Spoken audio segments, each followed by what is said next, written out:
న్యూస్కి స్వాగతం. మొదటిగా ఇక్కడికి వచ్చేసిన కాంగ్రెస్ పార్టీ కార్యకర్తలకి,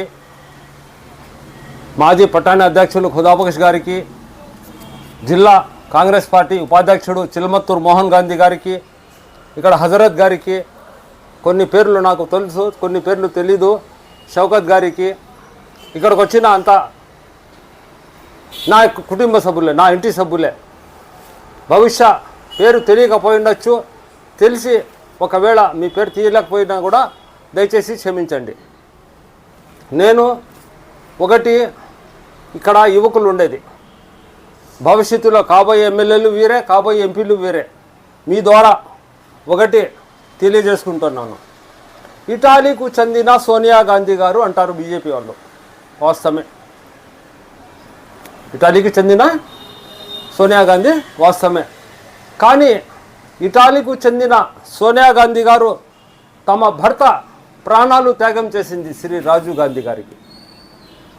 అది మీకు తెలిసిందే కదా. అది నేను ఈరోజు తెలియజేసేది ఏమంటే, కాంగ్రెస్ పార్టీలో ఇందిరాగాంధీ గారి నుంచి రాజీవ్ గారి నుంచి ప్రాణాలు త్యాగం చేసిన కుటుంబం ఇది. దేశ ప్రజల కోసం ప్రాణాలు త్యాగం చేసిన కుటుంబం.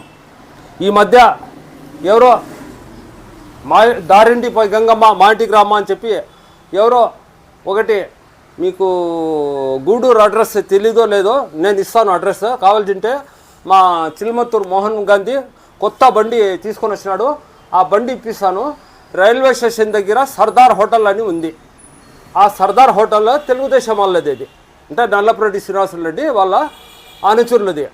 ఆ హోటల్లో ఎంగిల్ ఇస్తరాకులు ఎత్తుకుంటే ఒక వ్యక్తి ఈరోజు చిందే కదిరిలో ఇందిరాగాంధీ స్టాచ్యూ ఆటికి మార్పిస్తాం, ఈటికి మార్పిస్తాం అని చెప్పి సలహా ఇస్తున్నాడు. అయ్యా పుడంగి, నువ్వు ఎవడా, నువ్వు నీది యావూరు, కదిరి ముఖం చూసినావు నువ్వు? గూడూరులో వచ్చిందే నువ్వు తెలుగుదేశం వాళ్ళు భోంచేస్తే ఎంగిల్ ఇస్తరాకులు ఎత్తుకునే వాళ్ళు. నాకు సర్దార్ అన్నీ చెప్పినాడు. ఆ సర్దార్ హోటల్ ప్రొపరేటర్ ఉన్నాడే, ఆయన నా ఫ్రెండే, ఆయన అంతా చెప్పినాడు. నాకు కావాల్సింటే రా ఇటుకి, నీకు కాంగ్రెస్ బట్టలు లేకపోతే, ఒకవేళ నీకు బట్టలు లేకపోతే మా చిల్మత్తూరు మోహన్ గాంధీ ద్వారా డబ్బులు ఇప్పించి మన ఖుదాబక్ష్ అంగట్లో కాంగ్రెస్ బట్టలు ఇప్పిస్తాను రా, తొడుక్కుందురా. నీది ఆవురయ్యా, నీకు ఏం పని కదిరిలో? నువ్వు ఎవడా? నువ్వు ఇందిరాగాంధీ స్టాచ్యూ గురించి సలహా ఇచ్చేవాడివి?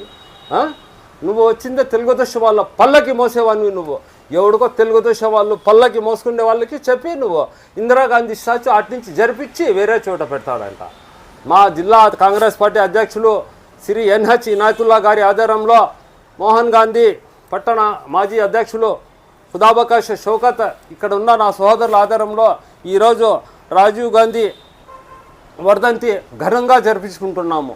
అంతేకాకుండా ఒకటే చెప్తున్నా నేను, మా జిల్లా కాంగ్రెస్ పార్టీ అధ్యక్షులు దయచేసి మీరు ధనవంతులు, గుణవంతులు, ఇంతవరకు కాంగ్రెస్ పార్టీలో ఒక ఖుదాబక్ష్ అయితే కానీ, ఒక చిల్మత్తూరు మోహన్ గాంధీ అయితే కానీ, ఇక్కడ కొంతమంది సొంత డబ్బులు వేసుకొని వాళ్ళ స్వయంగా వాళ్ళ ఖర్చుతో కాంగ్రెస్ పార్టీని పైకి తీసుకొని పోతున్నారు. మీరు ధనవంతులు, జిల్లా అధ్యక్షులు ఎన్హెచ్ ఇనాయతుల్లా గారు, మీరు ధనవంతులు, గుణవంతులు, మీరు మా కదిరికి ఒక రాజీవ్ గాంధీ విగ్రహం ఏర్పాటు చేయించి ఆదుకోవాలని చెప్పి నేను మనవి చేసుకుంటూ ఈ అవకాశం ఇచ్చిన దానికి ధన్యవాదాలు తెలుపుకుంటున్నాను.